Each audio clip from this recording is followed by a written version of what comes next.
Exam exam exam আজকের থেকে আমার দুই কন্যার হাফ ইয়ারলি এক্সাম শুরু হয়ে গেল। হ্যালো এভরিওয়ান, আসসালামু আলাইকুম, welcome to my new blog. কেমন আছেন সবাই?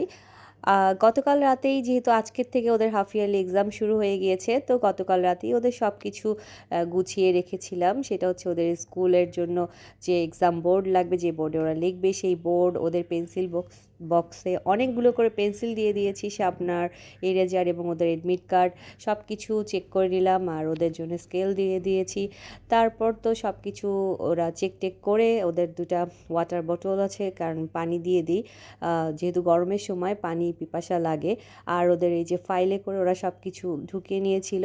তো আলহামদুলিল্লাহ, তো আমরা যেহেতু ওদের এক্সাম ছিল 11:30-তে, তো আমরা 11:45টার দিকে বাসা থেকে বের হয়ে যাই। যেহেতু আজকে ফার্স্ট এক্সাম ছিল, তাই একটু আগেই বের হয়ে যাই।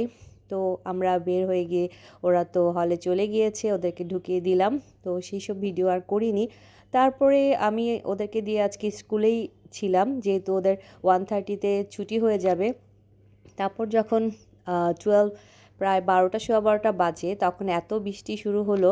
আর বৃষ্টি, এই যে দেখতেই পাচ্ছেন বৃষ্টির ভিডিও।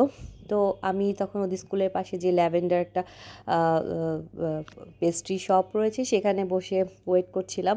তারপরে ছুটি যখন হয়েছিল, অনেক আজকে ভিড় ছিল, যেহেতু অন্য বাচ্চাদেরও অনেকের পরীক্ষা, ওদের শিফটিংয়ে তো পরীক্ষা হয়, ডে শিফটে হয়, মর্নিং শিফটে হয়। তো ওরা আবার এই বৃষ্টিটাকে একটু এনজয় করছিল। তারপরেই তো আমরা আবার অটো রিকশা নিয়ে চলে আসছিলাম। আর বৃষ্টির সময় তো রিকশা পাওয়া খুবই টাফ হয়।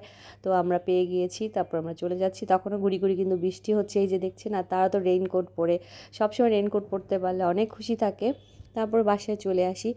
এসে ওরা একটু ফ্রেশ ট্রেশ হয়ে, ওদের 1:30-তে এক্সাম শেষ হয়, বাসায় আস্তে আস্তে আজকে 2টা একটু বেশি বেজে গিয়েছিল। তারপর ওরা আমাকে ওদের কোশ্চেন দেখালো। এবার ওরা অনেক এক্সাইটেড, ওরা এরকম কোশ্চেন পেপারে এক্সাম দিয়েছে। এর আগেও কোশ্চেন পেপার এক্সাম দিয়েছে, কিন্তু তখন একটু বড় কোশ্চেন পেপারস থাকতো। এবার ছোট ছোট কোশ্চেন পেপারস ওদেরকে দেওয়া হয়েছে। আর হচ্ছে এটা ওদের জন্য নিউ এক্সপিরিয়েন্স ছিল।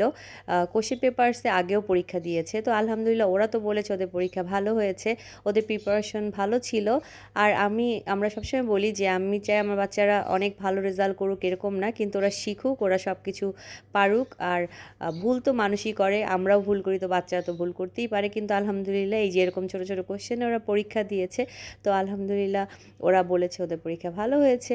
তো সবাই রামিসা রুমাইসার জন্য দোয়া করবেন। আর আপনাদের বাচ্চাদেরও আপনারা অনেক প্রেশার দিবেন না, কিন্তু পড়াবেন, যাতে ওরা ভালো করতে পারে, শিখতে পারে। ক্লাসে যে টপ করতে হবে, ক্লাসে অনেক ভালো মার্কস আনতে হবে তা না, কিন্তু বাচ্চাকে শিখতে হবে, তাহলে পড়াটাকে ওরা এনজয় করবে। যেমন রামিসা রুমাইসা আলহামদুলিল্লাহ পড়াশোনাটাকে এনজয় করে, ওরা ওদের নিজের ইচ্ছাতে পড়তে চায়, এটাই অনেক বড় ব্যাপার।